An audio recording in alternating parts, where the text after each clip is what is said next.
Hello കൂട്ടുകാരെ, മല്ലു വൈബ്സിലേക്ക് നിങ്ങളെ എല്ലാരെയും സ്വാഗതം ചെയ്യുന്നു. നമ്മൾ കാണാൻ പോകുന്നത് ലോകത്തിലെ ഏറ്റവും ഭയാനകമായ 5 സ്ഥലങ്ങളാണ്. തയ്യാറാണോ? 1. Bermuda triangle. അമേരിക്കയിലെ ഫ്ലോറിഡ, ബർമുഡ, പോർട്ടോറിക്കോ ഈ 3 സ്ഥലങ്ങൾ ചേർന്ന ഭാഗമാണ് ബർമുഡ ട്രയാങ്കിൾ. ഈ പ്രദേശത്ത് നിരവധി കപ്പലുകളും വിമാനങ്ങളും ഒരു തെളിവുമില്ലാതെ അപ്രത്യക്ഷമായിട്ടുണ്ട്. ചില പൈലറ്റുകൾ പറയുന്നത് കമ്പസ് പ്രവർത്തിക്കില്ല, ആകാശം തന്നെ മാറുന്ന പോലെ തോന്നും. ഇത് എലിയൻ പ്രവർത്തനമാണോ, അല്ലെങ്കിൽ പ്രകൃതിയുടെ ഒരു രഹസ്യമോ?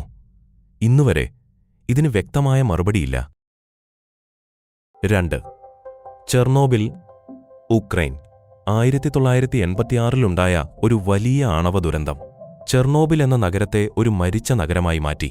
ഇന്ന് അവിടെ ആരും താമസിക്കുന്നില്ല. പക്ഷേ ചിലർ പറയുന്നു രാത്രിയിൽ അവിടെ വിചിത്രമായ ശബ്ദങ്ങൾ കേൾക്കാമെന്ന്. വീടുകളും സ്കൂളുകളുമെല്ലാം അതേപടി തന്നെയാണ്. പക്ഷേ ജീവനില്ല. ഇതൊരു സിനിമയല്ല, ഇത് യാഥാർത്ഥ്യമാണ്. 3. ഔകിഗഹാര കാട്, ജപ്പാൻ. ഇത് സൂസൈഡ് ഫോറസ്റ്റ് എന്ന പേരിലാണ് അറിയപ്പെടുന്നത്. ജപ്പാനിലെ ഈ കാട് വളരെ ശാന്തമാണ്. അതുതന്നെയാണ് ഇതിനെ ഭയാനകമാക്കുന്നത്. ഇവിടെ കമ്പസ് പ്രവർത്തിക്കില്ല, മൊബൈൽ സിഗ്നലും ലഭ്യമല്ല. പലരും ഈ കാട്ടിലേക്ക് കടന്നിട്ട് തിരിച്ചു വന്നിട്ടില്ല. ഇതൊരു കാട് മാത്രമല്ല, ഒരു ഇരുണ്ട രഹസ്യമാണ്.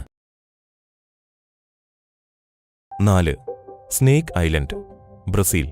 ബ്രസീലിലുള്ള ഒരു ചെറിയ ദ്വീപ്, പക്ഷേ അത്യന്തം അപകടകാരിയായ സ്ഥലം. ഇവിടെ ലോകത്തിലെ ഏറ്റവും വിഷമുള്ള പാമ്പുകളാണുള്ളത്.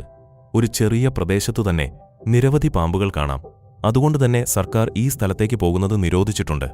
ഒരു കടിയേ മതിയാവൂ ജീവൻ നഷ്ടപ്പെടാൻ. 5. Death Valley, America. ഇത് ലോകത്തിലെ ഏറ്റവും ചൂടുള്ള സ്ഥലങ്ങളിലൊന്നാണ്. ഇവിടെ താപനില 56 ഡിഗ്രി വരെ ഉയരും. പക്ഷേ അതിലും അതിശയകരമായ ഒന്നുണ്ട്, മൂവിംഗ് സ്റ്റോൺസ് എന്ന സംഭവം. ആരും തൊടാതെയാണ് കല്ലുകൾ സ്വയം നീങ്ങുന്നത്. ശാസ്ത്രം ഇതിന് വിശദീകരണം നൽകുന്നുണ്ടെങ്കിലും കാണുമ്പോൾ ഒരു അതിഭൗതിക അനുഭവം പോലെ തോന്നും.